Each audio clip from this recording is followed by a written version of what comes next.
தேர்தல் ஆணையம் ஏற்கனவே உங்களுக்கு தெரியும், தமிழகத்தில் அது குறிப்பாக சென்னையில் மிகப்பெரிய ஒரு அநீதி.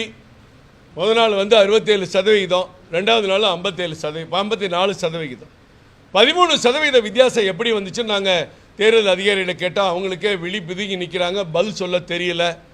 கேட்டால் நாங்கள் ஒரு ப்ரொஜெக்ஷனில் போட்டோம், மாலை வரைக்கும் வந்துகிட்டே இருந்தது, இப்படித்தான் வரும்னு நினச்சோம், அப்படிலாம் பதில் சொல்கிறாங்க.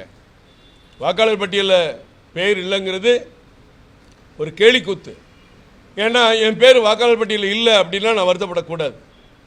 ஆனால் என் பேர் ஜனவரி மாதம் வெளியிட்ட வாக்காளர் பட்டியலில் இருக்குது. கார்பரேஷன் தேர்தலில் நான் வாக்களிக்கிறேன், 2020 சட்டமன்ற தேர்தலில் நான் வாக்களிக்கிறேன். அப்போ நான் என்ன பண்ணுறேன், தைரியமாக இருக்கேன். 3 தேர்தலில் வாக்காளர் பட்டியலில் இருக்குது, நான் போய் ஓட்டு போகிறேன். நேரம் என்னுடைய வாக்காளர் அடையாள அட்டை என் பாக்கெட்டில் வச்சுருக்கேன், எடுத்துகிட்டு போய் ஓட்டு போட்டால் இப்போ இல்லை. அப்புறம் இன்னொரு இடத்துல நான் போகிறேன், என்னுடைய சகோதரிக்கு இல்லை.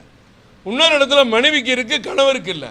இன்னொரு இடத்துல பிள்ளைங்களுக்கு இருக்குது, அப்பா அம்மாவுக்கு இல்லை. என்ன வேடிக்கை! எல்லாத்தையும் டிலீட்னு முத்திரை மட்டும் குத்தி வாக்காளர் பட்டியல் வச்சுருங்க. அது டிலீட்னா யார் கொடுக்கணும்?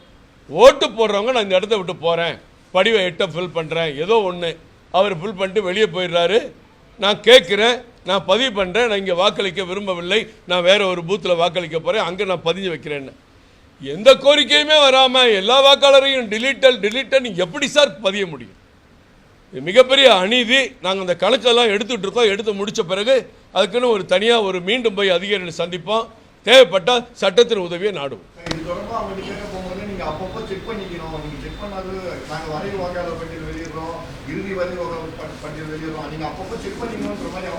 சரியான கேள்வி, சரியான கேள்வி. ஒவ்வொருவரும் வீடு மாறி போனாங்கன்னா அப்பப்போ செக் பண்ணணும். நான் என் வீட்டில் 11 வருஷமாக இருக்கேன். 11 வருஷமாக இந்த தேர்தலுக்காக ஜனவரி மாதம் வெளியிடப்பட்ட பட்டியலில் என் பேர் இருக்குது. அதுக்கு முன்னாடி 3 தேர்தலில் இருக்குது, சட்டமன்ற தேர்தல், கார்பரேஷன் தேர்தலில் இருக்குது. அப்போ 3 தேர்தலில் கண்டினியூவாக இருக்குது. நான் அதே வீட்டில் தான் குடியிருக்கிறேன், வேறு எங்கேயும் போகல. அங்கே தான் என்னுடைய ரேஷன் கார்டு இருக்குது, பால் கார்டு இருக்குது, இபி கார்டு இருக்குது, வீட்டு சொத்து வரி கட்டுறேன். அப்போ வாக்களிக்கிற உரிமை மட்டும் எப்படி பறிபோகும்? அது யார் அந்த வேலையை செய்கிறா? இது எவ்வளவு பெரிய முட்டாள்தனம்! இப்படி ஒரு கேள்வி அதிகாரி கேட்கிறது மிகப்பெரிய தவறு நடந்திருக்கிறது. அவர்கள் பொறுப்பேற்க வேண்டிய கட்டாயம் வரப்போது பாருங்க. இருக்கலாம். இந்த அப்பா மேட்லி ரோட்டில் போய் சண்டை போட்டாங்க, ஏறத்தாழ 600 ஓட்டு 2 பூத்தில் காலி. 600 ஓட்டு, 600 ஓட்டில் எல்லாமே பிஜேபிக்கு. அந்த பகுதியில் அந்த பூத்தில் கடந்த தேர்தலில் அதிக வாக்கு பெற்றோம்.